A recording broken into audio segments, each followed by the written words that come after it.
Estudando o Livro dos Espíritos. Um estudo sequencial da obra O Livro dos Espíritos de Allan Kardec. Essa é a nossa forma de transmitir esperança, conhecimento e alegria.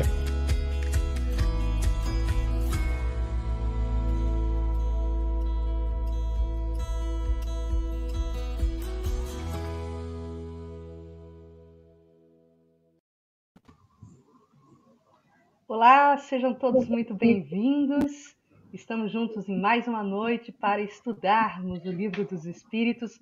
Damos as boas-vindas ao Carlos e aos convidados. Eugênia Canto, que trabalha no Centro Espírita João Evangelista e é coordenadora da área de mediunidade da Federação Espírita do Estado do Ceará e membro da ONG Grupo Espírita Casa da Sopa. E ao nosso querido amigo também, Calci Roriz, que é coordenador dos estudos aprofundados da doutrina espírita da Federação Espírita do Estado de Goiás, a FEEGO. Muito bem. Boa noite a todos. Nossa saudação fraterna para mais esse estudo do Livro dos Espíritos. Estamos na introdução hoje, nos itens 7 a 9. E vamos já perguntar para a Eugênia: por que a ciência não aceita o espiritismo, Eugênia? Que coisa é essa?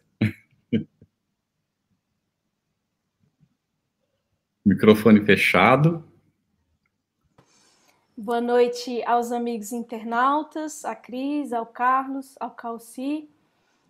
Na realidade, a ciência ela não aceita muita coisa. Por quê? Porque ela se confina aos métodos que ela mesma teceu. Então, ante algo novo, que é preciso uma abordagem, uma metodologia nova, a ciência naturalmente será refratária. E os fenômenos espíritas, eles são bastante diferenciados do objeto de estudo da ciência, porque os cientistas estão acostumados a reproduzir os seus experimentos. E os espíritos, eles não se submetem à vontade dos investigadores.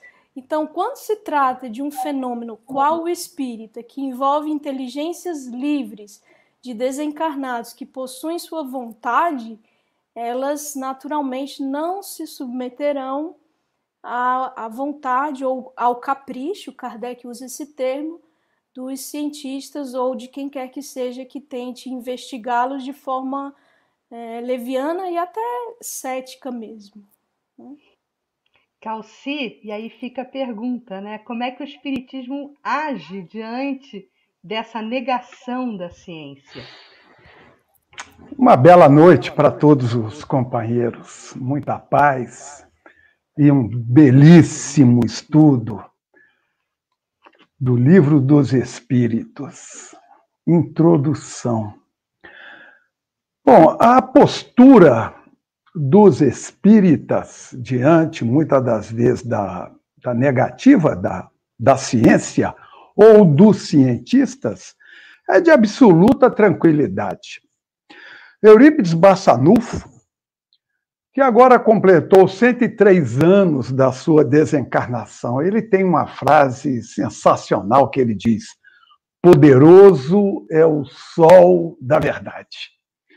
Então, é absolutamente de tranquilidade com relação à negativa da ciência. Nós precisamos entender que o campo de observação da ciência é a matéria. E o campo de observação da doutrina espírita, como de toda religião, é a da vida espiritual, é do espírito. Então, são dois pontos de observação distintos. Então, nós não temos que nos incomodar diante da negativa desse ou daquele cientista, ao negar os fenômenos mediúnicos ou a existência dos espíritos. Temos que manter a tranquilidade e aguardar o tempo, porque o tempo é que nos dá informação. A ciência evolui, Quanta coisa que a ciência já negou no passado. É interessante, Cris, que eu li esses dias, eu precisei ir ao dentista e tal, como era um problema um pouco maior, o sujeito precisou colocar uma anestesia. E eu fiquei pensando, mas quem foi que inventou a anestesia? Aí fui atrás para ver, não me lembro o nome da pessoa, mas ele se matou. Ele cometeu suicídio porque ele foi ridicularizado pelos seus colegas cientistas. Ele tinha feito a anestesia em forma de gás e tinha que ser líquida. Ele cometeu esse pequeno engano e, como não deu o resultado positivo, ele se matou. Então, a ciência comete lá os seus enganos, mesmo examinando aquilo que é o campo dela. Daí porque a gente tem que ficar absolutamente tranquilo.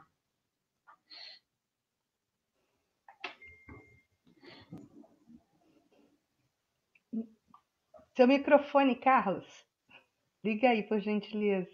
Desculpa, agora foi o meu que estava fechado. Muito interessante, não é? As colocações da Eugênia e do Calci.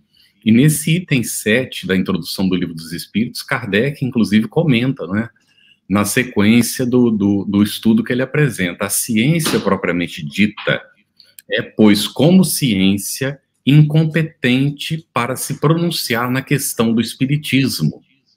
Não tem que se ocupar com isso, e qualquer que seja o seu julgamento, favorável ou não, nenhum peso poderá ter. Olha só a coragem do codificador naquela época. O espiritismo é o resultado de uma convicção pessoal que os sábios, como indivíduos, podem adquirir. O cientista, né, como pessoa, pode ter essa convicção do espiritismo. E ele coloca ainda, a abstração feita da qualidade de sábios, porque está ao alcance de todos, não é? Pretender deferir a questão à ciência equivaleria a querer que a existência ou não da alma fosse decidida por uma assembleia de físicos ou de astrônomos. Então, Eugênia, pelo fato de ser cientista, a pessoa está automaticamente gabaritada para opinar sobre o espiritismo, depois do que Kardec aqui colocou? Não, e eu diria que nem mesmo para opinar sobre aquilo que diz respeito à ciência, porque o cientista, ele não é um universalista, ainda mais a ciência contemporânea dos dias de hoje. Então, vejamos, um médico, quantas especialidades médicas não há?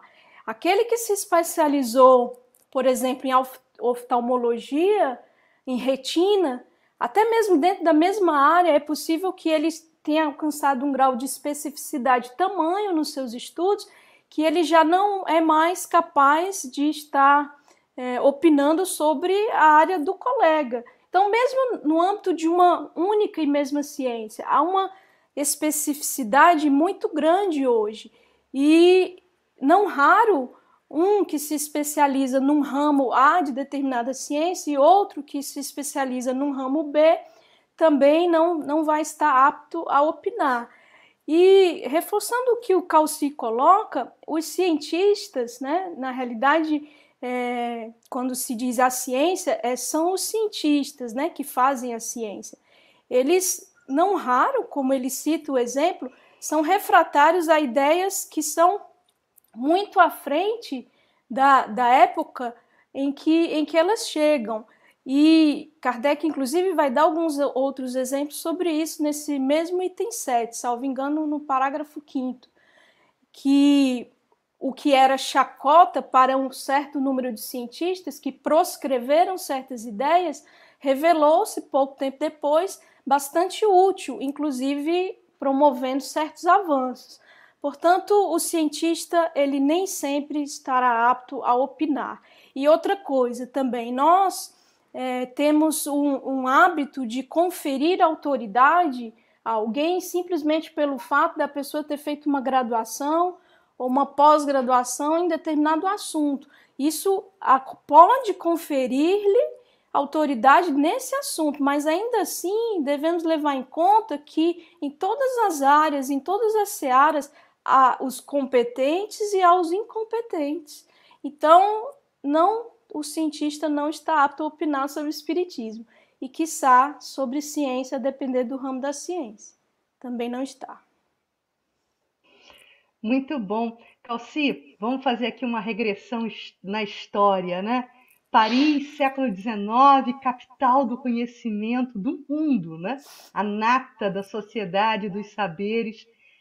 Como é que o espiritismo, Calci, qual é a diferença, né, entre o método científico do espiritismo, né, criado aí por Allan Kardec, numa missão hercúlea, e o método científico da ciência? Qual é a diferença? Quais as diferenças que Kardec aponta entre esses dois métodos? Perfeito. Você falou em Paris, a capital cultural de então. A gente observa como é interessante, porque a espiritualidade, antes de levar para Paris, fez um modelo reduzido, um experimento lá em Hardesville, uma cidadezinha pequenininha. Então a gente verifica que os espíritos utilizam método científico para verificar se há possibilidade de êxito, como é que seria.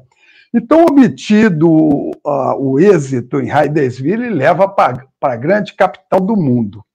Você me pergunta qual é a diferença. Eu acho que eu vou começar dizendo para você qual é o ponto em comum que tanto um quanto o outro deve ter.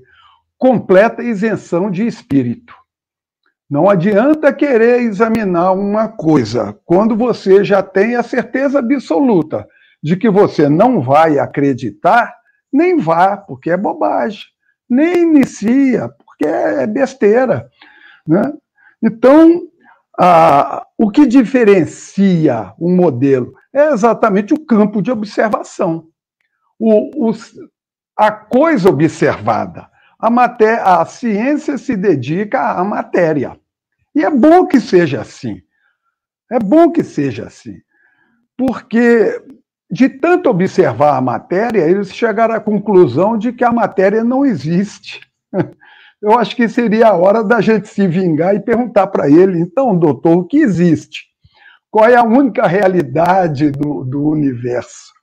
Então, o campo de observação, embora respeitável, embora digna, mas o campo de observação da ciência é completamente diferente do campo de observação da doutrina espírita. Essa é a diferença, porquanto o método é o mesmo. Allan Kardec utilizou o método empírico, né, de experimentação. Examina, olha, faz de novo, examina, olha, observa, anota, faz de novo. Porque ele era um cientista, ele era um pesquisador. Então, é o campo de observação.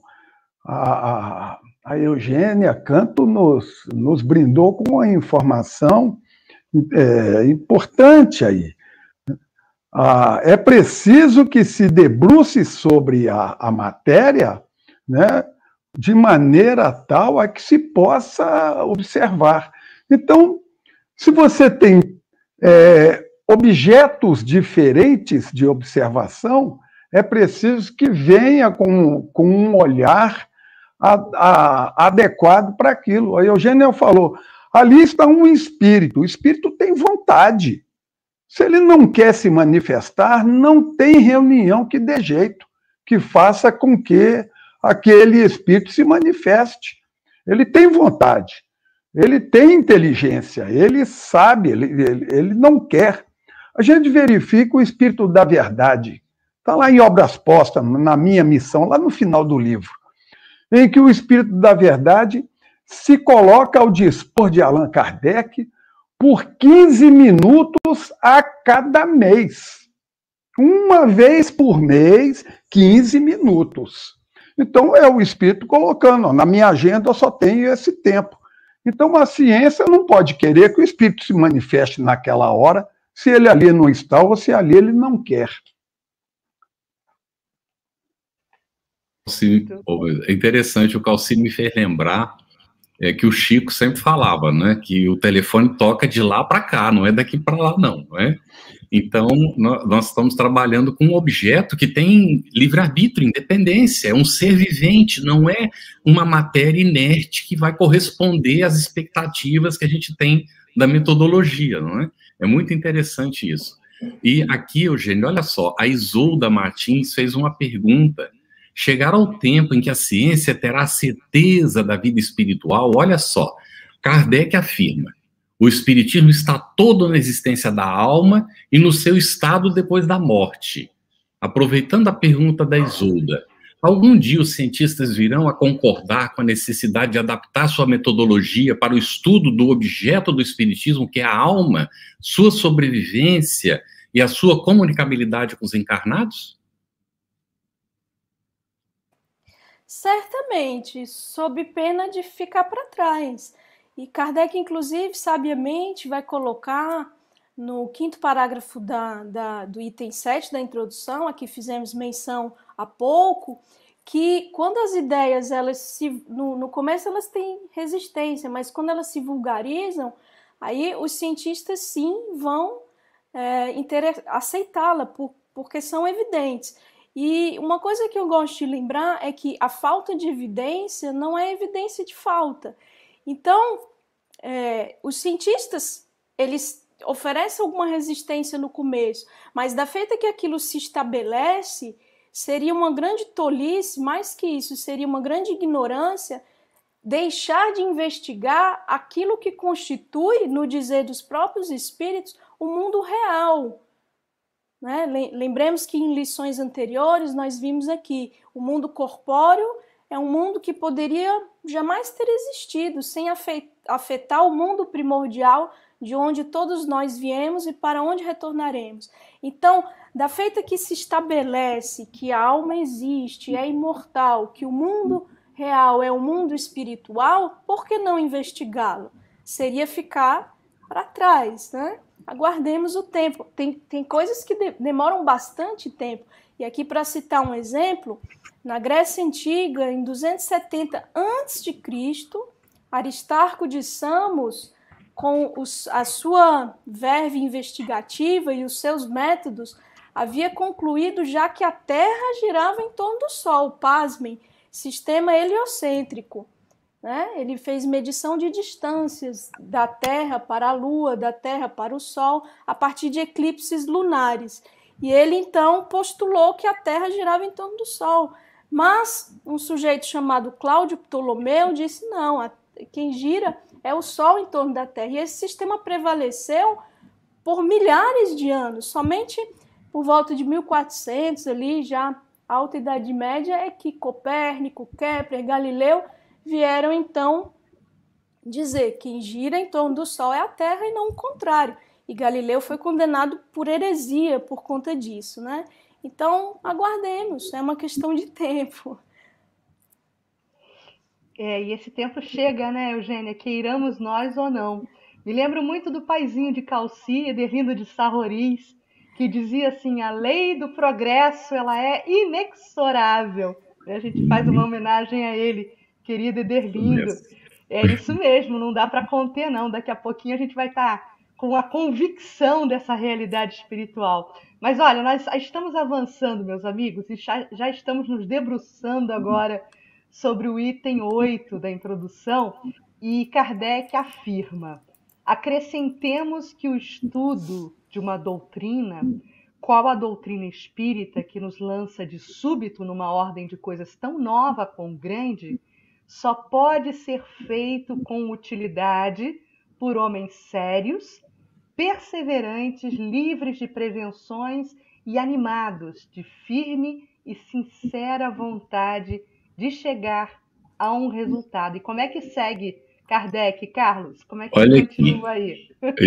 Isso aí, Kardec segue aqui. Não sabemos como dar esses qualificativos aos que julgam a priori, levianamente, sem tudo ter visto, que não imprimem a seus estudos a continuidade, a regularidade e o recolhimento indispensáveis. E mais adiante, Cris? Então, mais adiante, após essas condições, né, maravilhosas que ele aponta aí, Kardec diz: o que caracteriza um estudo sério é a continuidade que se lhe dá. Será de admirar que, por muitas vezes, não se obtenha nenhuma resposta sensata a questões de si mesmas graves, quando propostas ao acaso e à queima-roupa, em meio de um aluvião de outras extravagantes. Demais, sucede frequentemente que, por complexa uma questão para ser elucidada, exige a solução de outras preliminares ou complementares. Quem deseje tornar-se versado numa ciência tem que a estudar metodicamente, começando pelo princípio e acompanhando o encadeamento e o desenvolvimento das ideias. Muito bem. Calci, por favor, e Eugênia, poderiam comentar essas palavras de Kardec, por gentileza? Calci? Sim. É interessante porque é isso que está sendo feito aqui, né? Continuidade do estudo sério, começando da introdução, aliás, começou dos prolegômenos, começou da capa do livro, né? Seguindo o método de Kardec. Infelizmente, na época de Kardec, e até hoje ainda é assim, a gente encontra pessoas que, não, você me diz como é que foi que eu concluo o que é a coisa. Não é por aí, é para esses que Allan Kardec está dizendo. Depois, evidentemente, essas informações de Kardec foram ampliadas para a necessidade de um estudo continuado e sério, empreendido pelas instituições espíritas, não é? Mas Kardec aqui, na introdução, ele está, de uma certa maneira, dando um puxão de orelha naqueles que acham que só de ouvir falar já podem opinar. E aí você encontra, assim, como está lá no livro dos médiuns, né, a teoria do músculo estalante. Os barulhos é alguém que estala o músculo. Quer dizer, o sujeito vai ficar 2, 3 horas instalando o músculo, sentindo dor, para quê? Não ganha nada com isso, só vai sentir dor. Foi dado por uma pessoa da ciência. Foi uma observação da ciência, né, de informações, publicações que se fazia na época contra a doutrina espírita, como hoje a gente ainda encontra, de vez em quando, um ou outro desavisado que, de vez entrar no assunto, né, e analisar, porque falha, erro, é o que nós mais procuramos. Nós estamos doidinhos para encontrar. A gente estuda a doutrina espírita para dizer, não, isso aqui não é bem assim, não, olha só. Isso aqui poderia ser assim. Então, que aponte, que a pessoa estude e venha com a colaboração, porque a doutrina espírita não tem dogma. E por não ter dogma, segue a ciência, mas aquilo que a ciência historicamente referendou, não aquilo que um cientista ou outro diga e informe, não é? Eugênia, poderia comentar, por gentileza? Sim, eu adoro essa frase de Kardec, inclusive, toda vez que leio a introdução, são muitos itens, né? São 17, esse item 8 me chama a atenção essa frase: o que caracteriza um estudo sério é a continuidade que se lhe dá. Eu sempre trago um pouco para mim, né? Assim, falando um pouco da forma como eu trato os estudos espíritas, que precisa ter uma continuidade, uma regularidade, uma assiduidade. Agora, eu queria destacar, Kardec está deixando claro aqui também, no meu entender, nas entrelinhas, que a qualidade das respostas depende da qualidade da pergunta. E isso qualquer cientista sabe, que a qualidade daquilo que ele lança como hipótese, né, na maioria das ciências, a hipótese é aquilo que se conjectura e que vai ser corroborado de algum modo. A qualidade da hipótese, ela também dita os mecanismos e os meios. E aqui especificamente, a qualidade da pergunta porque uma vez que o fenômeno espírita é produzido por inteligências desencarnadas, Kardec vislumbrou aí toda uma possibilidade de, por meio das interrogações, obter respostas sérias e concernentes a algo que é de interesse da coletividade humana. Então, a qualidade da pergunta vai determinar a qualidade da resposta. Se for uma pergunta inteligente, no sentido de sagaz, de bem elaborada, uma pergunta de uma mente científica, como era a dele, receberá respostas compatíveis com a qualidade da pergunta. Mas mais que isso, Kardec também, com o contributo dos espíritos, constatou que atrair espíritos sérios, sábios, espíritos de sabedoria, né, que é mais do que sábio, requereria também uma seriedade, uma idoneidade, uma lhaneza dos que ali estavam naquela assembleia. Por isso que ele preferiu, num dado momento, reuniões com uma quantidade menor de pessoas.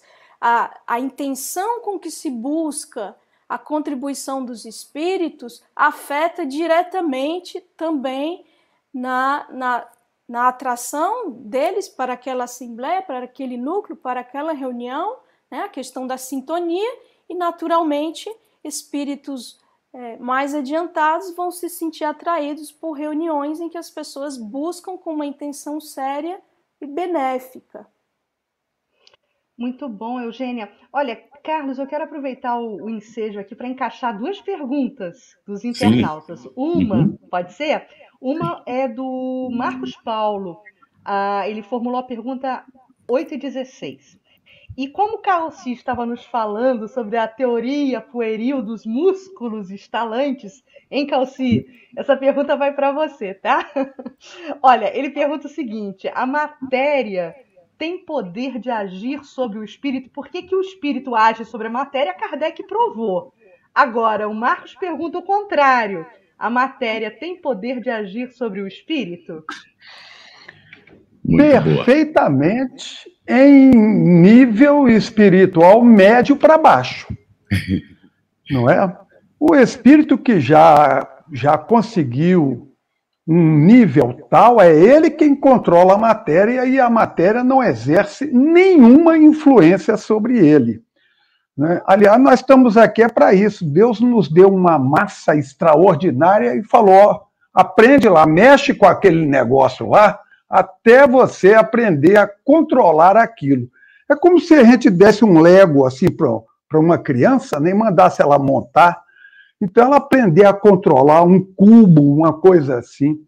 Então, os espíritos, eu me lembrei novamente de Eurípides Bassanufo, que deixava o corpo, se transportava para outro canto, se materializava, atendia a alguém que estava lá num processo ruim, precisando de auxílio, e voltava ao corpo. Ah, mas isso é impossível. Para mim, para os espíritos que estão no nível mediano, é absolutamente impossível. Mas aquele que já controlou a matéria, é fácil, ele já tem eu não sei se poderia chamar de carteira de habilitação, uma CNH espiritual aí, que consegue dirigir e dominar a matéria, não é? É isso. E aí, vamos distribuir para a Eugênia uma do Eliseu Marques de Souza, viu, Carlos? Ele pergunta o seguinte: a Eugênia estava falando, né, sublinhando aí questões que a realidade espiritual precede a realidade material, né, e que precisa se olhar e treinar esse olhar para entender a realidade espiritual com bons olhos, né, digamos assim. E o Eliseu Marques de Souza, filho, pergunta: tendo a ciência esse meio inteligente de unir e acabar a obscuridade entre a humanidade, aí vem a questão, né? Por que esses homens inteligentes fazem-se de cegos, surdos, mudos? Seria porque existem outros interesses materiais? Tem alguma coisa nesse cenário aí, Eugênia? Olha, em geral tem sim, mas eu diria que é o preconceito o maior entrave, né? É claro que... E aí eu lembro de um grande cientista que a maioria de vocês certamente já ouviu falar, Max Planck, porque de tamanha foi a sua grandeza que ele dá nome a vários institutos na Alemanha, né? Instituto Max Planck, tem em Munique, tem em Bonn, tem em vários locais. Ele foi um dos pioneiros da chamada mecânica quântica, inclusive o inventor do termo quanta. E ele diz frases assim muito impactantes no quesito a forma como os cientistas lidam, a forma preconceituosa com que os cientistas lidam com as questões mesmo do âmbito da ciência, porque ele também sofreu algum preconceito, né? Do próprio Einstein, que também foi um dos pioneiros da mecânica quântica, embora seja conhecido mais pela teoria da relatividade. O Einstein, o prêmio Nobel dele é pelo efeito fotoelétrico, que é algo da mecânica quântica, cujas repercussões filosóficas, né, o Einstein nunca aceitou, morreu sem aceitar. E o Planck, ele dizia assim, a ciência avança de funeral em funeral. E aí eu vou dizer uma segunda frase dele que elucida essa primeira, que é: os cientistas, eles não mudam de opinião, eles morrem. É por isso que a ciência avança de funeral em funeral. O cientista não muda de opinião, ele morre. Então, ele morre, nós sabemos que ele vai reencarnar, quiçá com outras ideias, ou propenso a outras ideias, e aí ele mesmo vai dar continuidade ao que ele estabeleceu ou retificar, né? Então, eu diria que a razão é o preconceito. O preconceito é muito forte nas academias. E inclusive porque, não raro, aqueles que compõem as academias jactam-se, né? Envaidecem-se com o próprio saber. E a vaidade de muito saber é o primeiro passo para errar, para cair na obscuridade, como cita o meu conterrâneo aí, o Eliseu, né? E tem várias frases muito interessantes com respeito a isso, né? Que aprender é um ato de humildade, é preciso saber da nossa limitação, a fim até de reconhecer os próprios erros, mas não só isso, estar aberto para adquirir novos conhecimentos.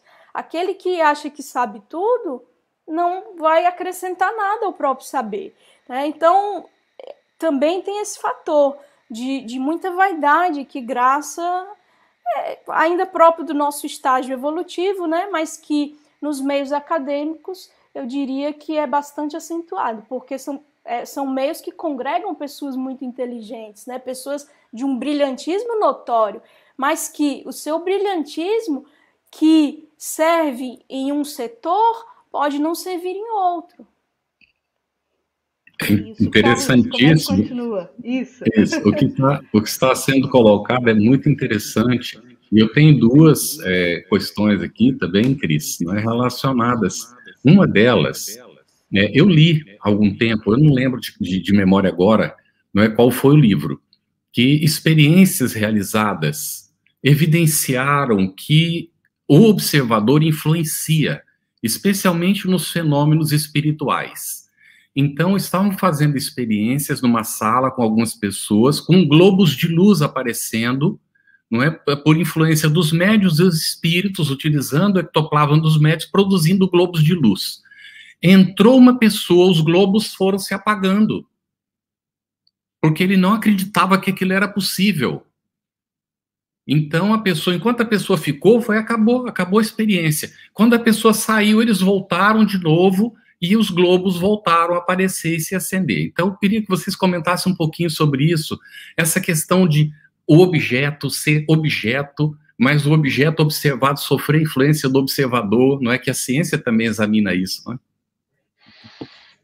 É interessante a gente observar pesquisas científicas a respeito da luz, essa luz que a gente usa aí à vontade, e a gente não sabe exatamente o que é, se é energia ou se é matéria.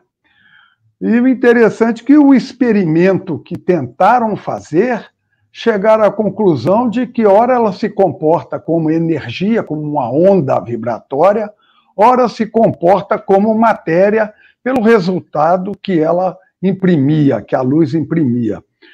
Então, começa-se a se passar, finalmente, da física de Isaac Newton, a análise da matéria de Newton, para uma análise mais, conforme a Eugênia falou, quântica, que é uma palavra da moda, né?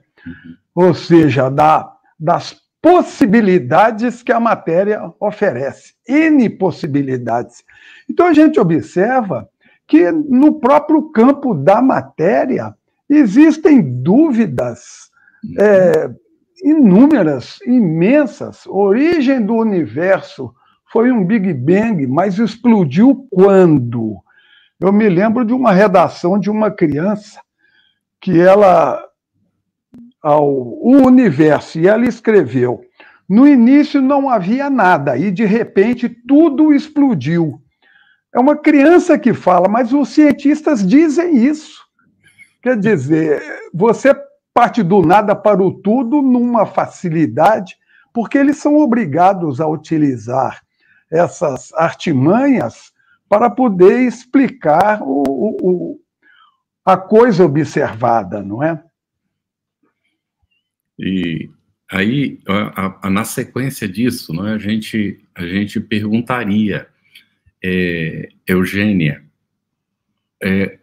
há cientistas que estão buscando, se aproximando, inclusive nas academias, do objeto que é do estudo do espiritismo.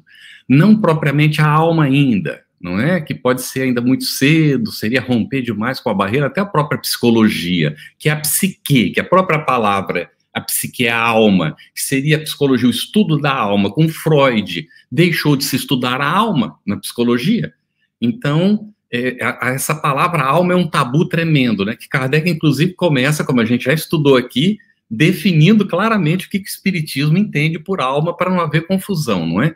Então, a pergunta é: não está havendo já no nosso tempo aquilo que Kardec propôs, pelo menos um encaminhamento, porque no livro dos Espíritos, no Evangelho segundo o Espiritismo, Kardec, logo no capítulo 1, faz uma proposta da união da religião com a ciência.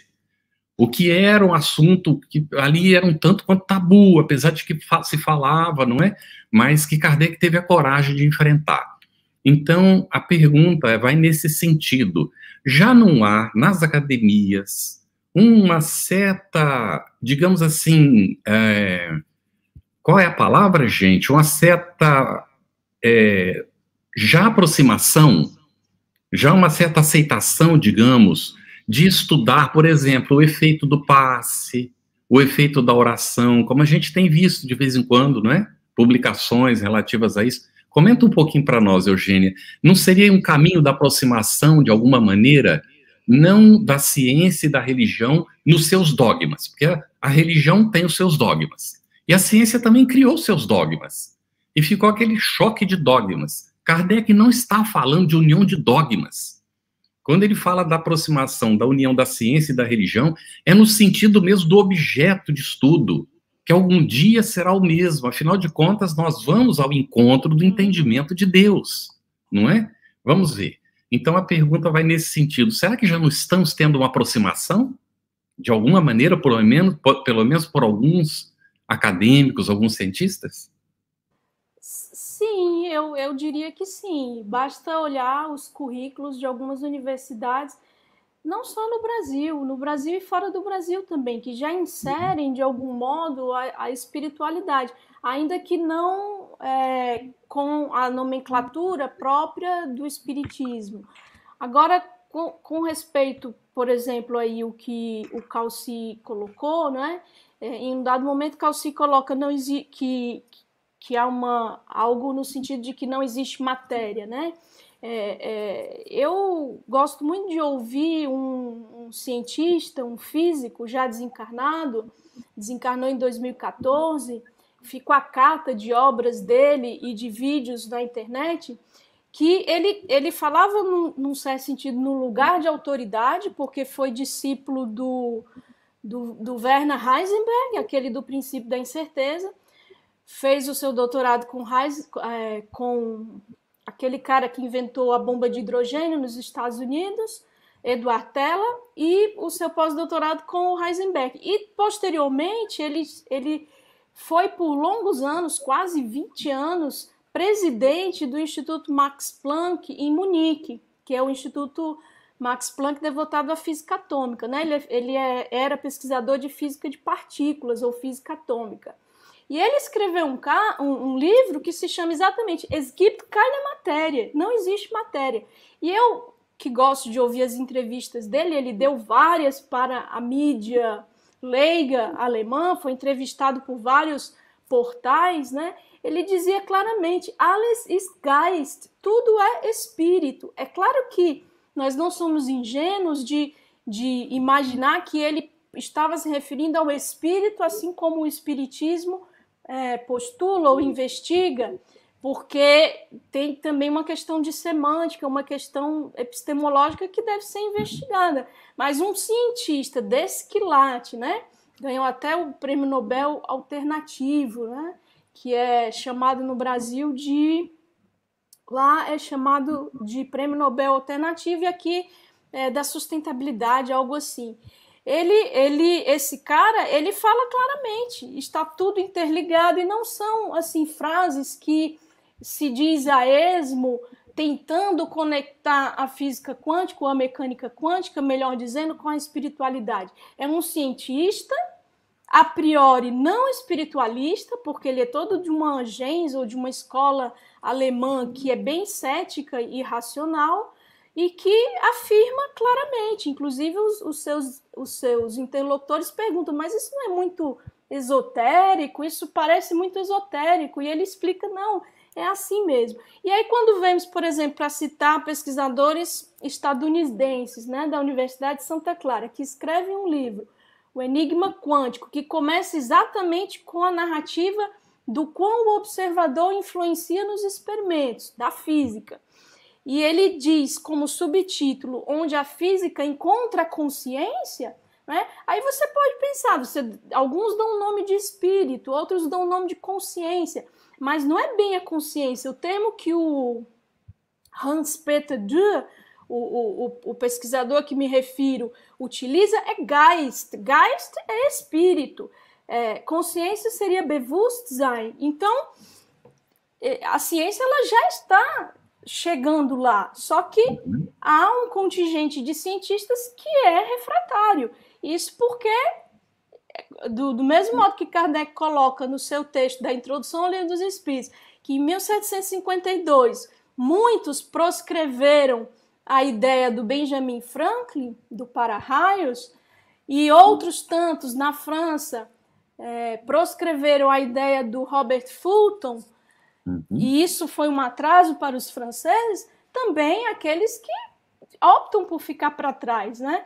É claro que eu não sou, eu sou uma crítica das pessoas que usam levianamente esse adjetivo quântico para tudo, né? Então acho que deve ser usado com muito cuidado, mas se nós pesquisamos seriamente e lemos os autores que têm expertise para falar, nós vamos ver que sim, a ciência ela já está encontrando, você pode dar o nome que você quiser, consciência, espírito, o nome que você quiser, mas ela já está encontrando o mundo espiritual, sim.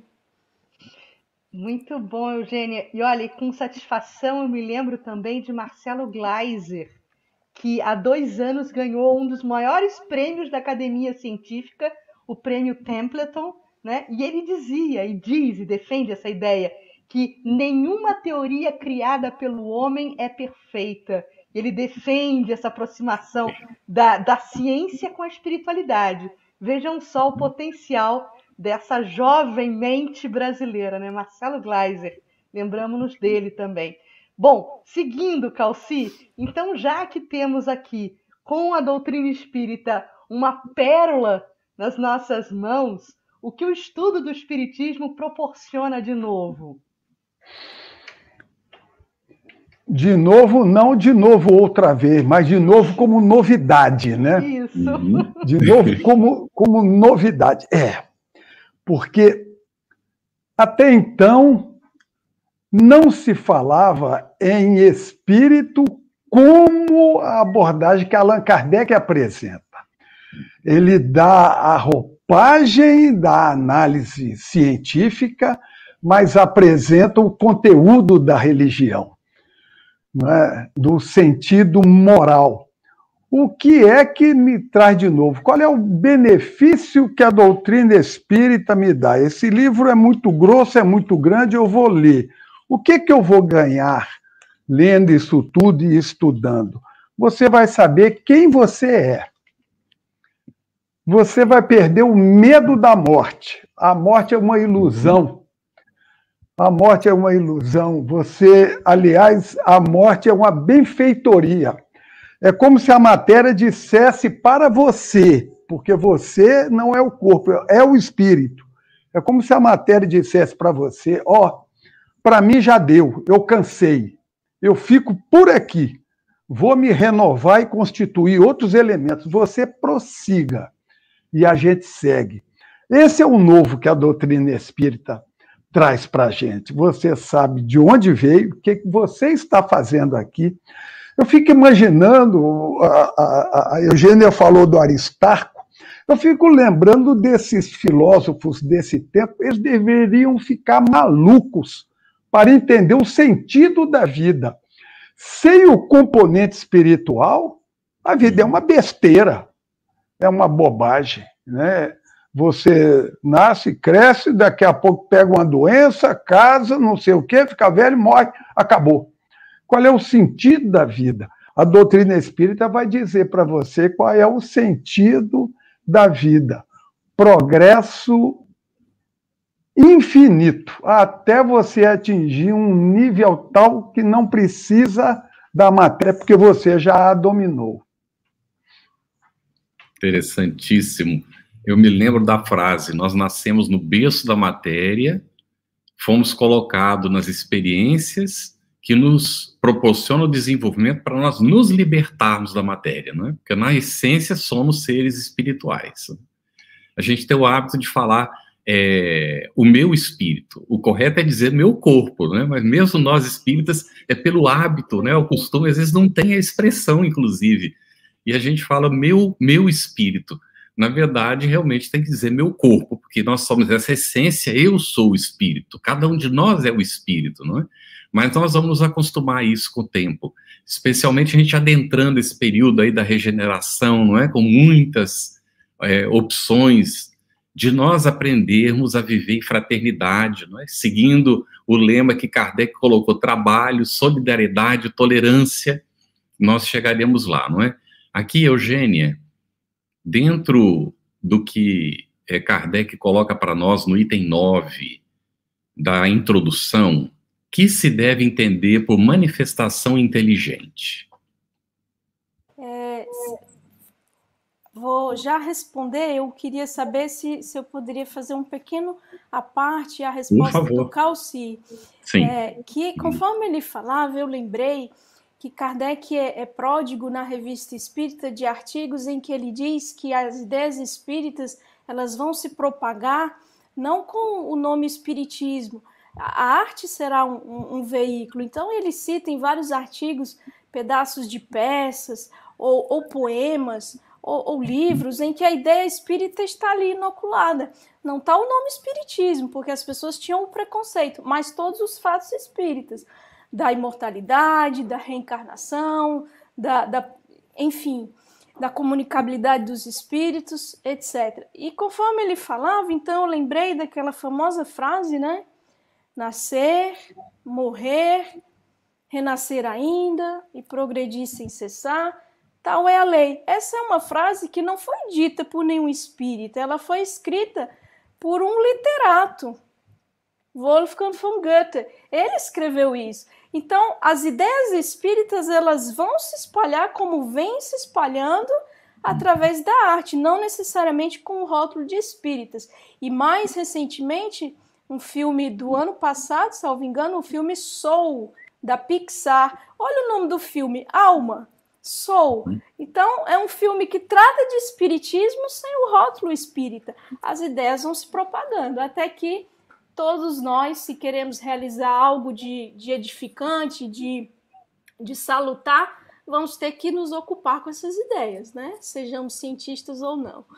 Então, Eugênio, respondendo. Oi. Antes de você entrar, aproveitando que você colocou, a Disney está muito interessada, não é, no desenvolvimento de filmes relacionados com essa questão, porque já percebeu que há um interesse muito grande, e nós temos uma esperança muito grande de substituir tanta coisa ruim que se faz, não é, como diversão no cinema, hoje em dia, aí, né, pela internet, por coisas mais nobres, né, como Soul, por exemplo, e outros filmes, né, que foi inaugurado lá atrás, com aquele, oh meu Deus do céu, como é que era o nome do filme? Ghost, não é, que trouxe depois o Sexto Sentido, e nós vamos avançando, não é?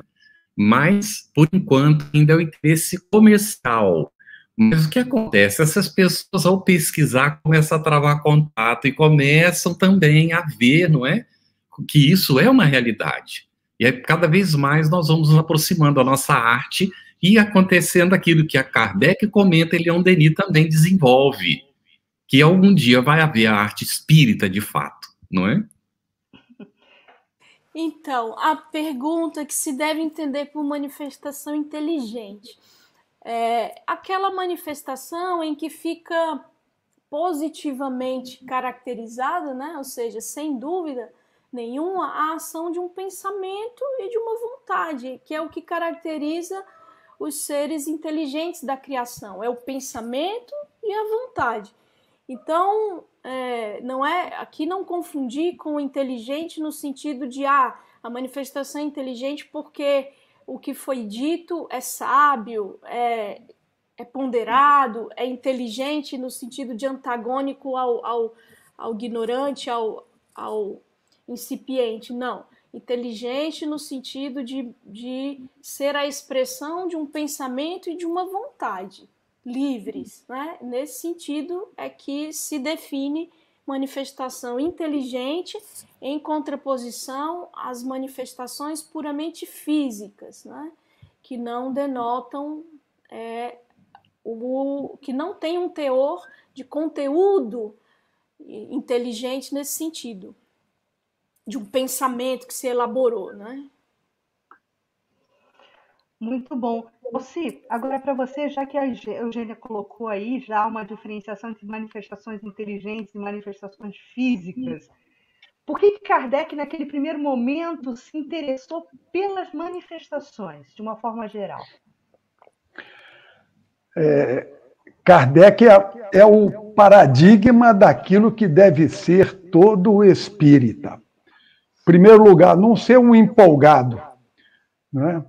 Já ouviu uma coisa, já saiu correndo, não é um místico, não é? Já ouviu falar, já... Não. Kardec, aliás, ele refutou. Quando alguém disse para ele que as mesas estavam se movendo e que eram os espíritos, ele falou, não, algo aqui, uma eletricidade, um fluido qualquer. A palavra fluido que na época queria dizer energia, não é? Uma energia qualquer que atua sobre a mesa e que pode fazer ela movimentar muito bem.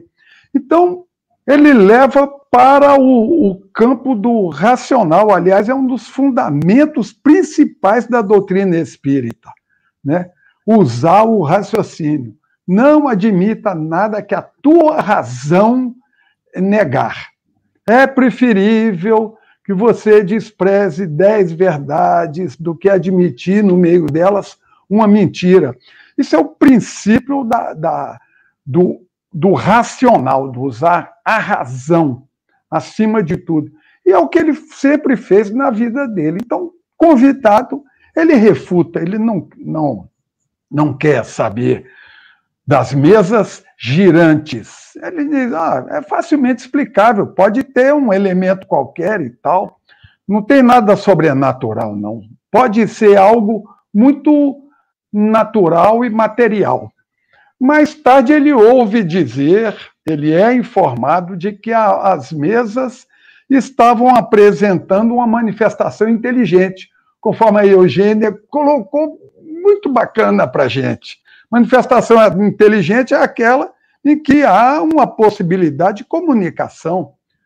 Né? Se alguém esbarra numa cadeira, isso não significa nada, mas se eu combinar com alguém, olha, a hora que eu esbarrar na cadeira é para você sair, isso é um comunicado inteligente, ele sabe disso, tem um código ali. Então, Allan Kardec, ao ouvir dizer que as mesas estavam mandando mensagem, aí ele falou, olha, mesa não tem cérebro para pensar, nem nervo para sentir. E aí ele vai atrás, mas ele vai frequentar a reunião isento de qualquer preconceito. Nem preconceito de que não era espírito, nem preconceito de que não era espírito. A possibilidade de ser espírito foi a última que ele veio a considerar, né? Porque imaginava que a resposta podia ser dos circunstantes, das pessoas ali, né? Que por um meio qualquer desconhecido estava se manifestando. Ou seja, o espírito é chamado a usar a lógica e o raciocínio. Infelizmente, a gente encontra muitos companheiros que são muito empolgados, e isso chega a atrapalhar um pouco. Allan Kardec chama de espíritas exaltados, não é? Aquele que, por qualquer coisa, faz um festival e diz que tal e que é preciso usar a razão acima de tudo, e isso Kardec nos ensina praticando. Muito bem, Calci. Excelente, gente, está muito bom. Eu vejo aqui que a Norma fez um comentário que eu queria aproveitar. Ela disse assim, nesse item 8, no momento que a gente estava examinando o item 8, não é? Kardec também nos informa sobre as reuniões mediúnicas sérias. Eu queria comentar com você que está nos acompanhando, olha, aqui o nosso estudo, ele pressupõe que você está lendo os itens em casa. Vocês viram a Norma, ela leu. Então, quando a gente vem aqui para esse debate, você já leu, você já fez as suas perguntas, já se questionou, trouxe dúvidas que vão ser apresentadas aqui, não é, para os nossos companheiros nessa roda de conversa que nós desenvolvemos aqui.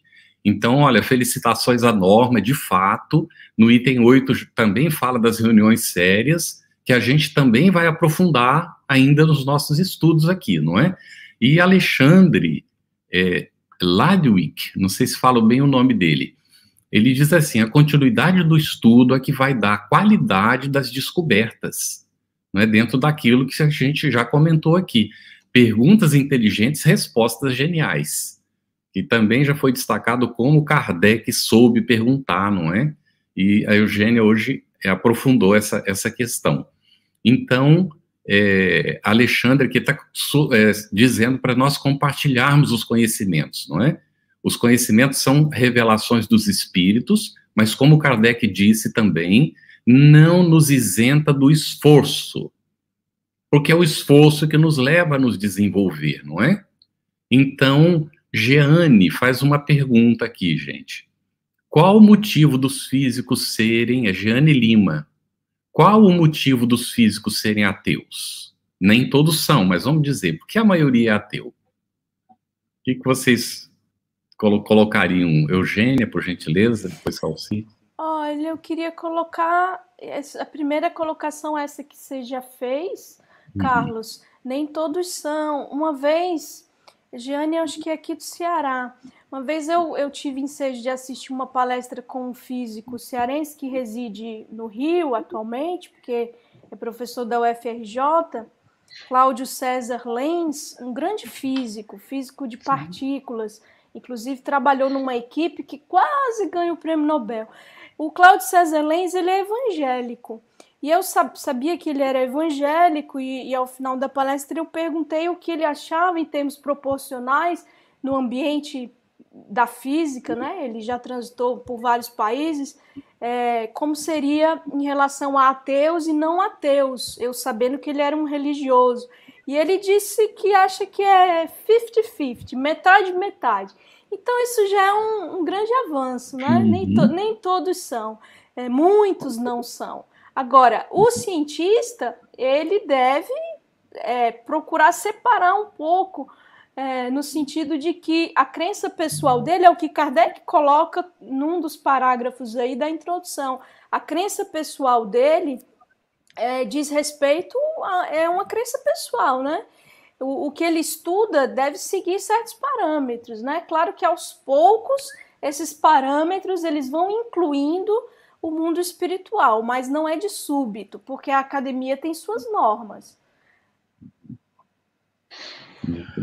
Eu penso que muitos, por questão de afirmação própria, né? Não a afirmação dele, mas a afirmação daquilo que ele representa.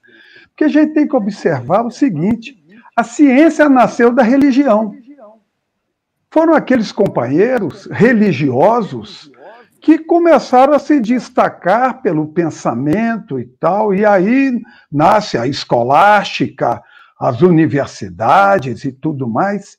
Ora, o que é que o filho adolescente faz? Qual é a primeira coisa que ele faz quando ele se verifica e quer se afirmar como uma pessoa independente? Refutar os pais. É a primeira coisa, né? Nós, pais, precisamos entender o processo. Então, eu penso que estejamos no mesmo processo. A ciência ainda está na adolescência. Lembrando aqui de Platão, nós mal saímos da caverna, né? Ainda estamos lá. Então, a ciência ainda está no iniciozinho das suas descobertas. Então, estamos vivenciando o período da adolescência. Então, a ciência, por necessidade de afirmação, ela tem que eleger um Deus. O Deus dela é a matéria. E ela tem que se dedicar a esse Deus e estudar, faz parte. Mas no futuro, a gente observa que a religião, as dogmáticas, começam a se tornar científicas, a observar e a aceitar os argumentos da ciência. A gente verifica hoje que não há nenhum católico hoje que afirme a existência de Adão e Eva. Eles dizem, não, é um simbolismo e tal, ou seja, estão se tornando, procedendo de uma maneira científica. E a ciência cada dia mais se espiritualiza. Nasceram, foram separadas no berço, estão andando e lá adiante se encontram.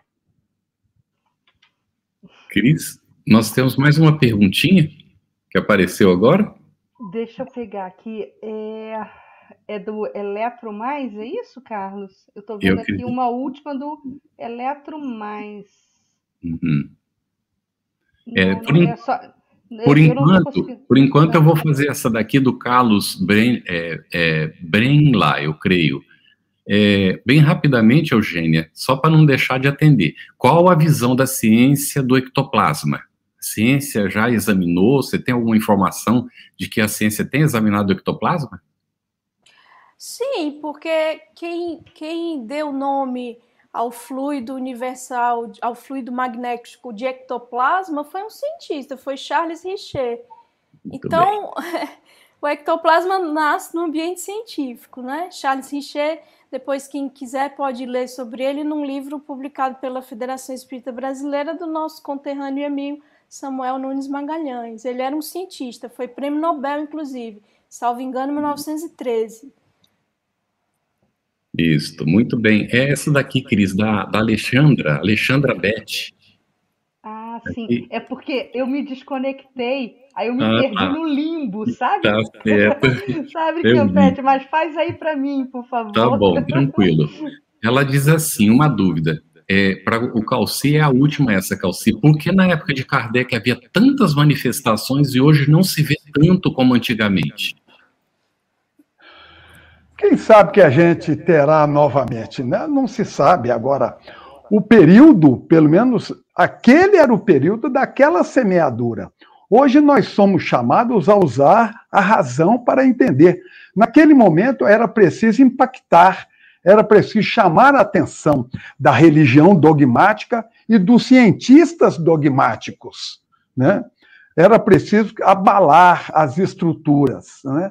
Hoje talvez não haja tanta necessidade assim, mas a gente não sabe qual é o planejamento da espiritualidade. Quem sabe que haverá aí um renascimento das mesas girantes e das manifestações aí a céu aberto. Muito bem. Nós queremos agradecer muito a Eugênia, ao Calci, esclarecimentos muito interessantes, um estudo bem interessante. Hoje, Kardec nos proporcionou esse exame aí da questão científica, não é? O Espiritismo, como nós sabemos, é uma ciência, é uma filosofia de consequências morais, como o codificador nos colocou. E nós avançaremos, naturalmente, nesses aspectos. Kardec ainda coloca que o Espiritismo toca em todas as ramas do conhecimento. Então, eventualmente, estaremos tratando de aspectos, não é? Dos vários campos do conhecimento aqui no Espiritismo. Sem ânimo, de maneira nenhuma, de dizer que nós sabemos tudo, ou que o Espiritismo já trouxe tudo, porque Kardec deixa muito claro que o Espiritismo não deu a última palavra, porque nós não temos condições de entender a última palavra ainda.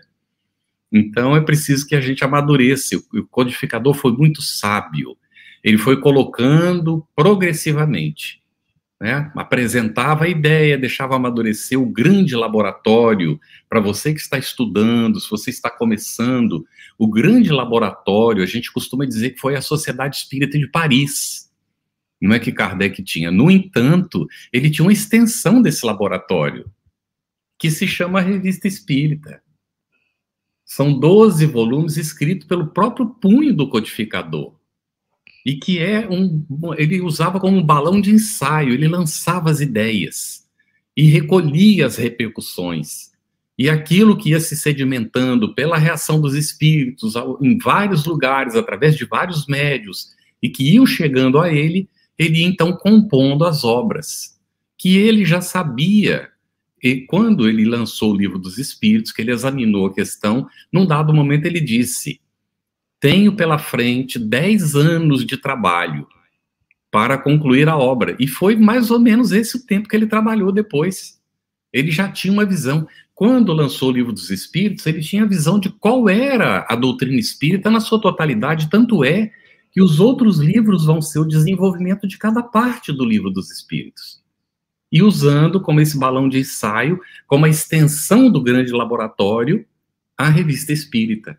Então, o nosso codificador, e eu costumo dizer que nós temos um privilégio muito grande de ter tido um codificador inteligente e humilde ao mesmo tempo, que renunciou ao próprio nome em favor da obra, dando o exemplo de como tem que ser, que foi nos informar no começo do Evangelho segundo o Espiritismo, que a primeira revelação teve assentada em Moisés, a segunda em Jesus, e a terceira já em nenhum homem, em nenhuma pessoa, em nenhum espírito em particular, mas como uma obra coletiva da espiritualidade. É nesse sentido, então, que nós estamos lhe convidando a fazer a sua construção pessoal do conhecimento espírita, pelo seu esforço. Leia também, por favor, leia em casa a introdução do Livro dos Espíritos. Nós vamos dar sequência. Ainda temos uns 2 encontros para tratar dessa introdução e depois adentraremos as perguntas.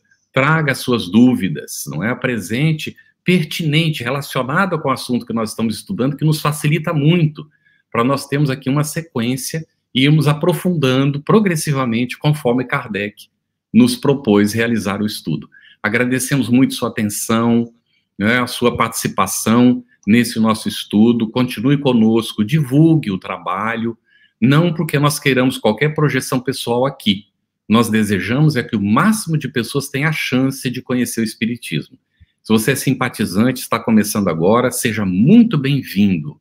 E estamos à inteira disposição para lhe auxiliar nas suas dúvidas, no seu esforço de conhecer o Espiritismo. Não porque estejamos preocupados em fazer adeptos, que o Espiritismo não cuida disso, mas porque nós temos a convicção de que o Espiritismo nos abre o horizonte da realidade espiritual e nos dá condições de adentrar o nosso futuro para conquistar, de fato, a capacidade, desenvolver a nossa capacidade de conquistar aquilo que Kardec coloca, que é o desenvolvimento intelecto-moral. Muito obrigado, tenhamos uma boa noite, uma boa semana, até a semana que vem. Obrigado, Eugênia, Calci e Cris, por esses momentos de estarmos juntos, e você que nos acompanhou, o nosso abraço muito fraterno. Muito obrigado. Estudando o Livro dos Espíritos. Um estudo sequencial da obra O Livro dos Espíritos de Allan Kardec. Essa é a nossa forma de transmitir esperança, conhecimento e alegria.